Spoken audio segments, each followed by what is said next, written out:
বার্বাডোসের। সোনার কেল্লা নয়, বরং রূপালী একটি ট্রফি নিয়েই ভারত যেন ওই স্মৃতির সাগরে ডুব দিল। ওই একই দৃশ্যের পুনর্মঞ্চায়ন হলো। ওই একই রকম ভাবে টুকরো টুকরো ছবিগুলো আমরা দেখতে পেলাম টি-20 বিশ্বকাপ জয়ের পর। বছর দুয়েক আগে বার্বাডোসের সেই ফাইনালের শেষে বিখ্যাত আইকনিক যে ছবিটা, রোহিত শর্মা এবং বিরাট কোহলি তারা ভারতীয় পতাকা জড়িয়ে ধরে যে পোজ দিয়েছিলেন, এই দিন তো সূর্যকুমার যাদব, হার্দিক পান্ডিয়ারা একই রকম পোজ দিলেন। হার্দিক পান্ডিয়ার সেই আইকনিক সেলিব্রেশন, পিচের মাঝখানে ট্রফি রেখে তার ওই উদযাপন, সেইটা তো তিনি আবারও করে দেখালেন।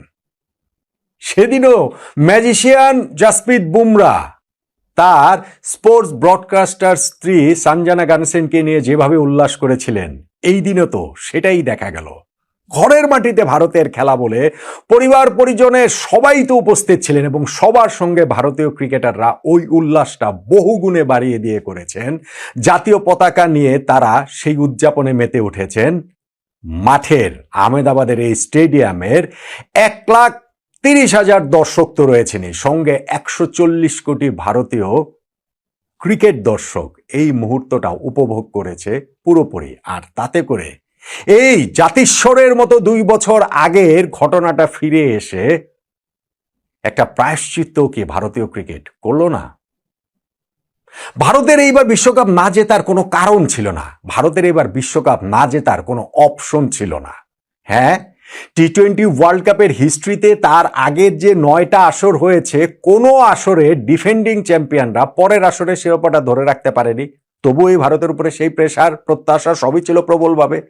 এর আগে 9 বারের মধ্যে কোনোবারই স্বাগতিক দেশ শিরোপা জিততে পারেনি, এই ভারতের উপর সেই এক্সপেকটেশনও ছিল তুমুলভাবেই। এবং কোনো দেশ কখনোই 3 বার টি-20 ওয়ার্ল্ড কাপের শিরোপা জিততে পারেনি। এই ভারতের কাছে সেই চাওয়াটাও তো সমর্থকদের ছিল এবং প্রত্যেকটা চাওয়াকেই তারা প্রাপ্তির পূর্ণতা দিয়ে দিয়েছেন এই ফাইনালটাতে নিউজিল্যান্ডের বিপক্ষে বিস্ফোরক বিধ্বংসী একটা জয়ের মাধ্যমে। আর তাতে করেই ওই আলোচনাটার পালে এখন আর অনেক বেশি হাওয়া লাগার কথা যে এটাই কি টি-20 ফরম্যাটের ইন্টারন্যাশনাল ক্রিকেটের ইতিহাসের সর্বকালের সেরা দল। কেন সেই আলোচনাটা করবেন না? যেই দলটা গত টি-20 বিশ্বকাপ জয়ের পর থেকে শুরু করে 8টা দ্বিপাক্ষিক সিরিজের সবগুলো জিতেছে, বহুজাতিক টুর্নামেন্ট এশিয়া কাপ জিতেছে, এরপরে এই বিশ্বকাপও জিতল, কমপ্লিট হওয়া মোট 48টা টি-20 ম্যাচের মধ্যে 41টা জিতেছে, 85% যাদের উইনিং রেশিও, সেই দলটাকে সর্বকালের সেরা মানতে অসুবিধাটা কোথায়?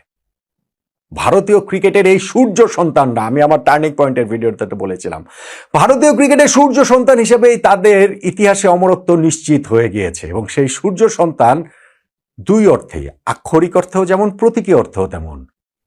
সাফল্যের সূর্যটা তারা যেমন ছিনিয়ে এনেছে, ঠিক তেমনি ভাবে তাদের ক্যাপ্টেন সূর্যকুমার যাদব সূর্যের সন্তান, সেই হিসাবেও আপনি এই দলটাকে সংজ্ঞায়িত করতে পারেন। দলটা কি ছিল দেখেন, এবং কেমন পারফর্ম করেছে দেখেন, এবং কিভাবে আমি বলছি যে তাদের শিরোপা জেতা ছাড়া অন্য কোনো অপশনই ছিল না। এই ভারত শিরোপাটা কেন জিতবে না? আপনি দেখেন যে তাদের যখন যেইখানে যাদের প্রয়োজন পড়েছে তারা কিভাবে পারফর্ম করেছে। ধরেন আপনি সঞ্জু স্যামসন, টুর্নামেন্টের শুরুতে যিনি ভারতের একাদশেই ছিলেন না, অথচ টুর্নামেন্টের শেষটা তিনি কিভাবে করেছেন।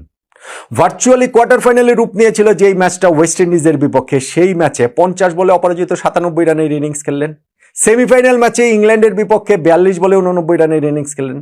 ফাইনালে নিউজিল্যান্ডের বিপক্ষে 46 বলে 89 রানের ইনিংস খেললেন।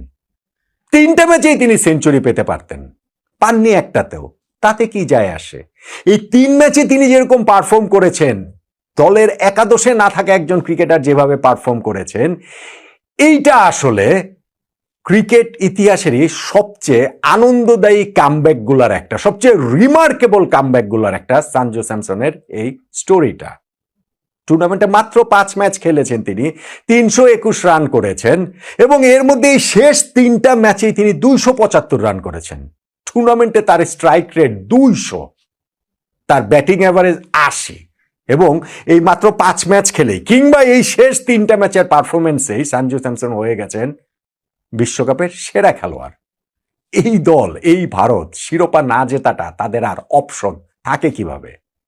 ধরেন আপনি অভিষেক শর্মার কথা, যিনি এই বিশ্বকাপ শুরু করেছিলেন, তাকে ঘিরে অনেক বড় প্রত্যাশা ছিল, সেই প্রত্যাশার প্রতিদান তিনি দিতে পারছিলেন না। এমনকি ফাইনালে তাকে একাদশে রাখা হবে কি হবে না সেটা নিয়ে পর্যন্ত তুমুল আলোচনা হচ্ছিল।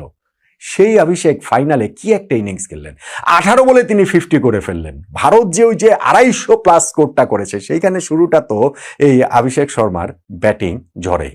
ধরেন ঈশান কিষান, তিনি পাকিস্তানের বিপক্ষে কি দুর্দান্ত একটা ইনিংস খেলেছিলেন গ্রুপ পর্বে, মনে আছে? নিশ্চয়ই মনে আছে। তারপর সেমিফাইনাল, ফাইনালে যে দুইটা পার্টনারশিপ, দুইটা গুরুত্বপূর্ণ নক, ফাইনালেও যে তিনি যে 50টা করলেন 25 বলে 54 রানের।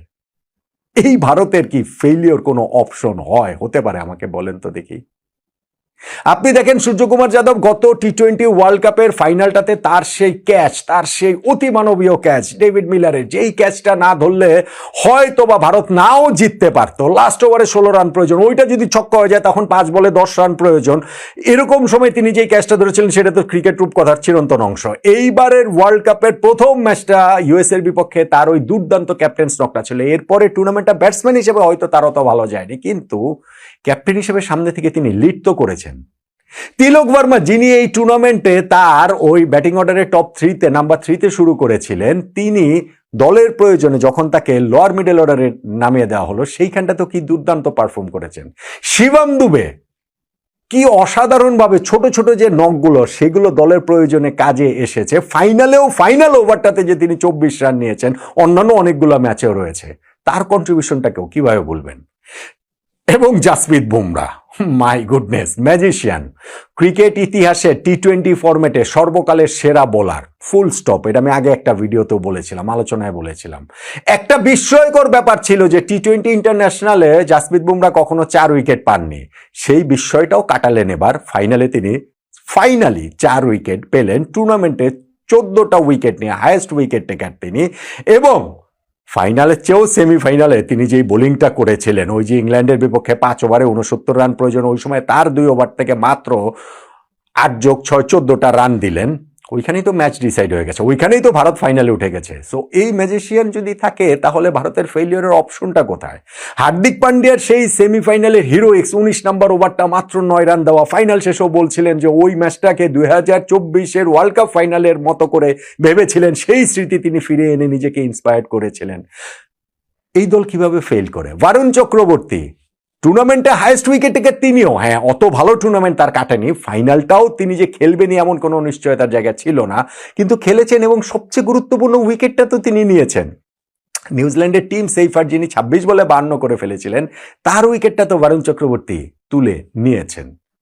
অক্ষর প্যাটেল, আনসাং হিরো ভারতের এই টিমটার। 2024 সালের ফাইনালটাতেও তাকে ব্যাটিং অর্ডারে প্রমোট করা হয়েছিল, সেইখানটাতে তিনি 47 রানের একটা কি দুর্দান্ত নক খেলেছিলেন। এইবারের টুর্নামেন্টে আপনি সেমিফাইনালের কথা যদি মনে করেন, অক্ষর প্যাটেলের সেই 2টা ক্যাচ, কি অসাধারণ 2টা ক্যাচ তিনি নিয়েছিলেন। ফিল্ডিংয়েও তো ওই দিন ভারত ম্যাচ জিতেছিল। কিংবা ধরেন ফাইনালে এসেও যে তিনি 3-3টা উইকেট তুলে নিলেন, পাওয়ার প্লেতে তিনি 2টা উইকেট তুলে নিলেন, ফার্স্ট ব্রেক থ্রুটা দিলেন ফিনালের উইকেট তুলে নিয়ে। এই কন্ট্রিবিউশনগুলোকে আসলে কিভাবে ভুলবেন? ঈশান কিষানের একটা কথা বলতে ভুলে গিয়েছিলাম, ফাইনাল, তিনিও উইকেট কিপার ভাই, কিন্তু ফাইনালে আউটফিল্ডে যেভাবে তিনি